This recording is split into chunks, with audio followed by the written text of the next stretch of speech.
Roku has an AI Slop free TV channel, and I really didn't want to make this video. This week, a ton of people became aware of Fairground's Fast channel, streaming on Roku's platform. It's 24/7 AI-generated videos and commercials, if you can believe that. Yeah, it's 2026, so you probably can. I'm Aaron, this is How to Watch Free TV. I cover the latest stories from the world of free streaming TV and movies, and unfortunately, as your resident expert, we have to talk about it.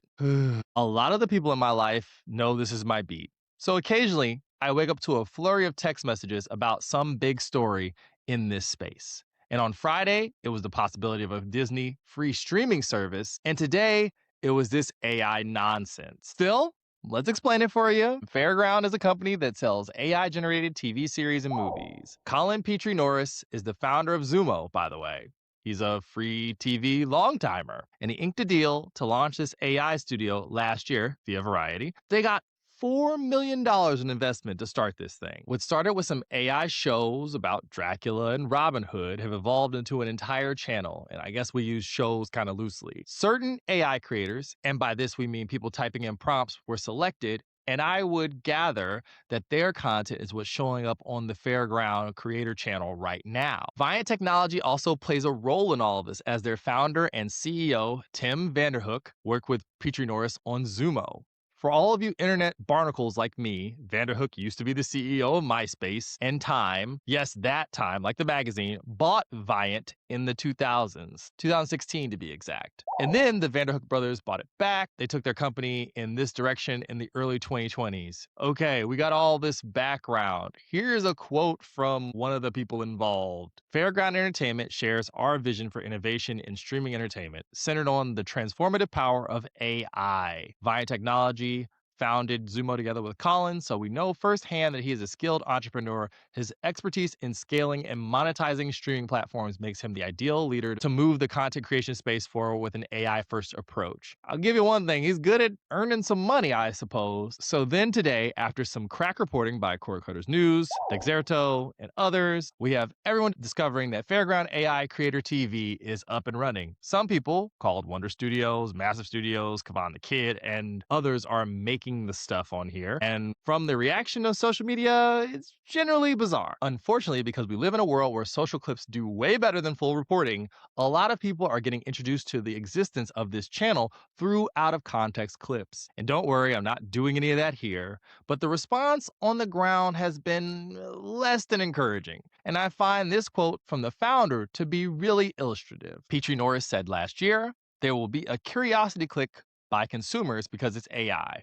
But if it's not good, they're not coming back. At the end of the day, we're looking for high quality entertainment." Talk about calling your shot, because first reviews would support that. It hasn't been great. Like, not at all. The founder argues that these folks are making content for the channels, and they're like not Mr. Beast or anything. But there are folks that in 1, 2, 3 years are going to be the Mr. Beasts of entertainment. He said that to Variety. We'll go ahead and put a pin in that for later. I don't know if old boy is going to be right about that one, but I suppose the enthusiasm is interesting. I also want to say, I'm not showing any of the clips here, but I will show you some stuff made by humans so that you can have some variety in this video.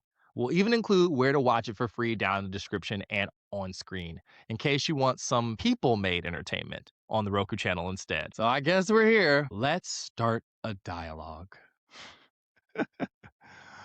Oh man, I didn't want to make this. This is really sad for Roku Channel in my opinion. The platform has worked really hard to make themselves a destination for free TV, and TV that people put real effort into as well. Today, I had mentioned we had planned an entirely different video, and now that's not happening because we had to talk about this business instead. Hysterically, the show in question was actually Solo Traveling with Tracy Ellis Ross, a show on Roku Channel. I also have a script waiting to be filmed about This First House. One of these is a delightful travel show with a very human experience at the absolute center of it, and the other is This Old House for first-time home buyers, and it lets them know what to purchase when they're making a massive decision about the rest of their lives. Both of these programs are there to help people with very distinct goals and wants from what they watch. And the weird thing about this Fairground stuff is it feels very autopilot, you know? You just click it on and it does what it wants to do. Over the last half decade, you've probably heard someone joking about a vibe shift. I think we crossed that Rubicon.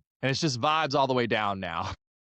We're going to need more than a feeling if we're going to make it, which brings me to the second point. Curation is key. In Variety's reporting, they say that Petrie Norris would serve as part of a moderation and curation team that checks what's going on. But for people who have seen the stream, the flow of consciousness doesn't feel like there's any sort of moderation or curation going on at all. So, what to do about that disconnect? Well, in other fast channels on the Roku Channel library, there's a method of curation, whether it be themed episodes tied to a certain time of the year or seasonal structures that the shows were originally placed in. There is a structure at play. Like there is a backbone, there's an outline that we're following here. In these clips from Fairground Creator Channel, it's easy to see a lack of that style and curation and effective care in the output, to say nothing of the advertising efforts that play in between these AI generated shows and programs, because there's those too. There's AI generated commercials in between AI shows. Who is doing this? I have no idea who's watching. One of these things that streaming gets the worst rap for, I'd say undeservedly so, is the lack of curation that existed in the late days of cable broadcast television, or broadcast television larger read on big networks like ABC, NBC, Fox, and CBS. However, there are people like me plugging away to help fill some of those cracks. And a lot of these fast channels have somebody programming them, right? There's a calendar. People are paying attention and inserting relevant episodes at different intervals. There's marathons to remember and celebrate the lives of performers that we lose throughout the year, especially on Pluto. There's a method to this madness. It's there if you want it to be there, is my larger point.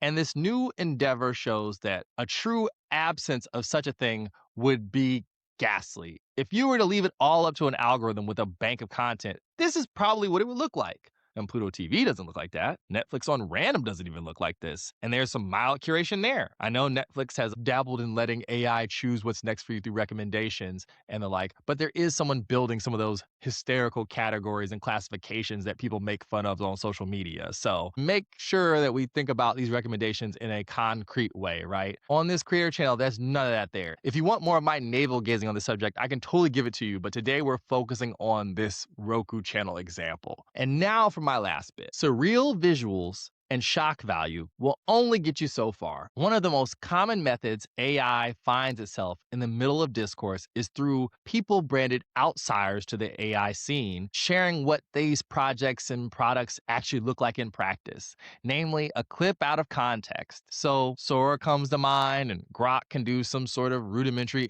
image creation at this time, but this is like a theme that emerges, right? And it's hard to miss. Essentially, the AI structures are only good at making superficially impressive images move on a screen.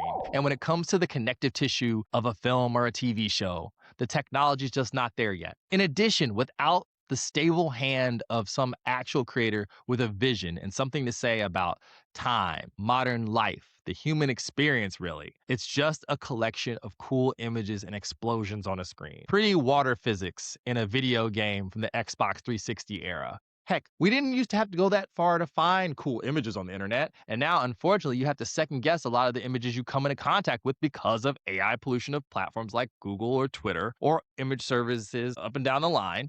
The list goes on for a while, actually, now. It's a real problem with no clear solution in sight. Public sentiment has turned against the technology in a massive way. As you can see from the outcry against data centers, AI-generated movies and shows, and even the way generative AI inserts itself into your everyday life unbidden. If I had a nickel for every time someone randomly reposted an article I found to take Copilot out of your emails, I'd be much richer, at least be able to go buy myself a hot dog. A lot of consumers' only recourse is to abstain entirely, and well, mockery. Mockery seems to get the job done in this day and age. But as people who own AI companies have gathered through their own admittance in the media and strategy, trying to embed this technology in things that the larger populace can't live without has become route one. It is the default setting. I'm just going to put this in here and the rest of you are going to deal with it across all of culture. And still, people are pushing back. And something like an AI-generated fast channel isn't as essential for everyday life as like a word processor or some of the other examples you could take. I expect this will be a topic for about a week until it fades into the background. And then these shows will be getting beaten on the streaming charts by things like Gunsmoke's back catalog because that's how streaming TV still works. It's about the stuff people actually want to watch. It's about the stuff that people really have a connection with. And even with that likely scenario, it's a shame that a category that's had so many strides in the past year, they have to deal with a story like this taking the shine off of the good parts of free streaming TV. But if you like to know what's good in free TV, you should subscribe. We're at How to Watch Free TV. We have a newsletter at howtowatchfree.tv with 3 free picks every week that you can sign up for. We're here to curate for you. If you don't know what to watch, if you just want a genre, if you want to ask me a question, lob it in the comments. I'm here to help. And because of this topic, I like to make sure we do the credits because humans help me make this show. How to Watch Free TV is produced by me, Aaron Perine. Our background and images are designed by Izzy O'Connell. Our logo and merch is designed by Mike Moody. This jaunty theme music that you can hear in the background is composed and performed by Autumn Reed. Social media support for the show was through Ebony McRae. Give it up for folks. Give it up for people doing things, getting jobs, having a good time. Subscribe for interviews, conversations, and news around the world of free TV and movies, and hit that bell for notifications. And remember, the best things on TV are absolutely free and made by humans. Enjoy your free time. Thank you for watching. We'll catch you guys later. Can we talk about real free TV next time?